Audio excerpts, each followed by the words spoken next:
So. Have either of you ever been homeless? Yes. Yes. You have? Yes. Both of you? Both of us, yes. Come together. Oh, you want Maggie and I together, okay. Well, I'm completely ignorant. I mean, what is it like to be a homeless woman? What's like your first priority if you're a homeless woman on the streets? What is it? Food? Is it finding a safe place? Because there's all these different types. I was houseless because I was traveling, and then I was in the Peace Corps. And so I technically had a house, but it was a glorified tent. Like no running water, no electricity, and you're in a developing country, in a rural village, and something like that. Technically you have a house, but you're probably better off in different parts of America. And often for me, it would be, I want a safe place. I can deal with being hungry, but my thing is about safety. Like I fear rape above all other things, so I want protection. But other people might want food above all other things. It depends on the person. What did you want, Michelle? I was a homeless teenager. So. Were you a runaway? No, my parents didn't really want me anymore because okay. they were a strict Mormon family. Well, Mormon Catholic, and grew up in Mesa, so I didn't fit their expectations. So. Conformity type thing. You know, straight A student, graduated.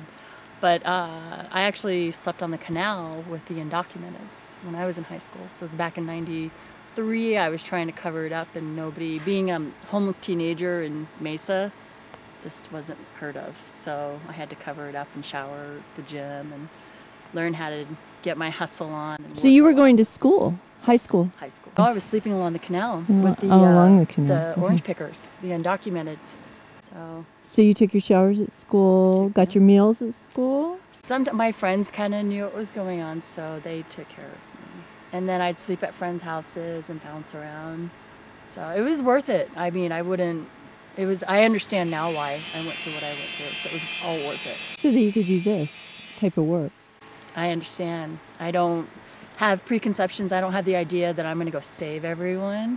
I'm just coming back to check on my tribe, my family, as I consider them, so my friends, my street families. People don't really realize. Even Dale Clark, he'll probably tell you the story of how he got into it, that he was, I'll let him tell the story, but it really deals with people talk about post-traumatic stress, but to actually be houseless, it's a current traumatic stress. The anxiety over your head completely impairs your logic. I could be somewhere and I'd have money in my pocket, but I think, where am I going to get food? What am I going to do? Is that food going to make me sick?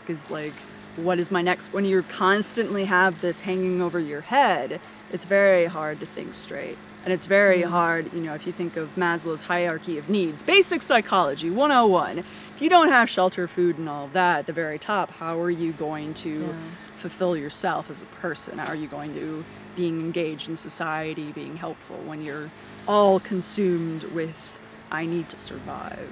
It's hard to focus, and it's expensive being houseless. Very expensive. Even when people that have the food stamps or the EBT, you're spending at least $8 to $12 a day. Now, if you're a houseless family, like say in the South, where South Carolina and all that, they didn't have medical out there, so they were having to choose between home and medical to stay alive for a family member, and then you're trying to, on top of it, because you don't have a refrigerator and eat.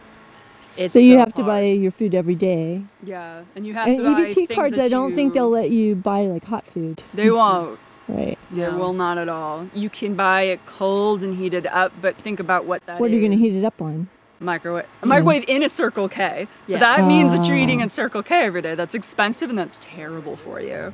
1/3 of houseless people are morbidly obese. There's twice the rate of diabetes. Because really, you are eating fast food almost every day. You don't have a place to cook it. You're going to eat a can of cold SpaghettiOs. Yeah, we have the urban camping laws, which you can't cook your food. So it's hard enough just to be houseless, because they take your gear and then you have to go back and claim it. So you can't even cook your food, let alone have a fire. Wow. Yeah, it's pretty scary. I mean, you're constantly, I think the biggest fear of a lot of houseless that I've noticed in Phoenix, law enforcement. ticketing because the businesses call on the houseless. And they ticket you for being They get houseless? criminal trespassing. If you're at night and you don't have glasses, a lot of people get their medication stolen out there. They don't know. They are sleep deprived. Sleep deprivation is one of the biggest ones too. You don't realize you're criminal trespassing. So some officers are great about like going, hey, we understand. They talk to them. Some have even like bought, people food. But the big problem is businesses calling law enforcement and making them enforce the laws. Wow. It's really sad, actually. And they'll take all of their property. Imagine everything you have. You scrounged all your stuff together.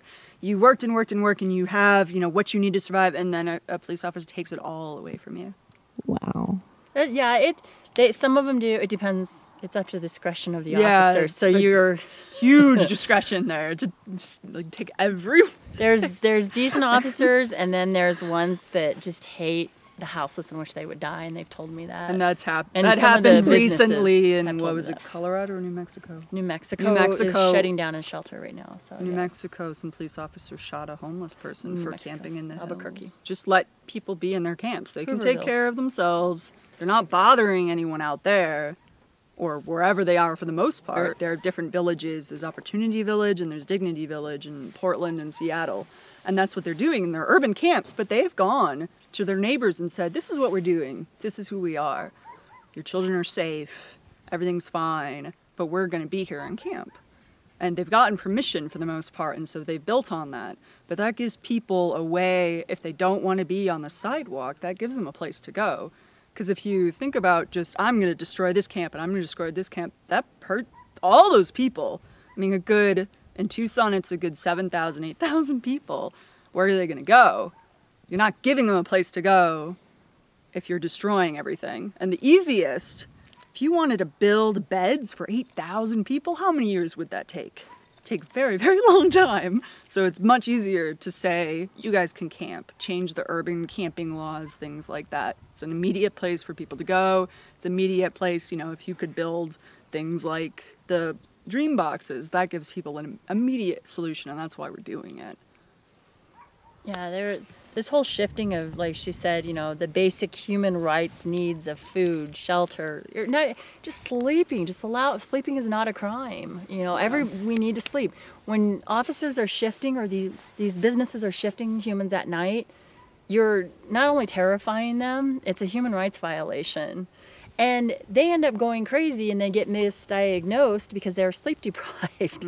Sure, you can hallucinate and stuff from sleep deprivation. Yeah, and that's what I'm seeing a lot when I'm out there urban hiking late at night. I'm watching like them being disturbed at night, and I'm documenting it, and they're documenting it. And traumatic stress and many other things. It just makes everything worse. Yeah, it's pretty terrifying. I mean, could you imagine like somebody coming up and kicking you to wake you up?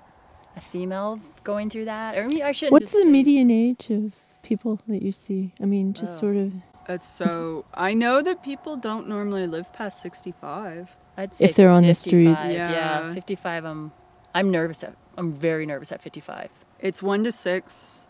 After 50, it's 1 to 6 times more likely to die, and there's many statistics from exposure or disease or. Think about everything. If you had a cold, if you have the flu and you're on the street, think of everything else that you're exposed to. Are you going to get better? How long is it going to take you to get better? Months, maybe more than a normal person.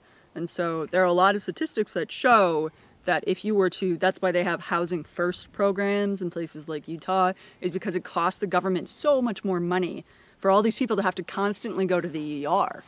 It's like $5,000 each pop. Yeah. Mm-hmm. That you'd be much better just putting someone in a house like $7,000 or something like that for some like that probably costs $300 to build. We built 2 for $300. So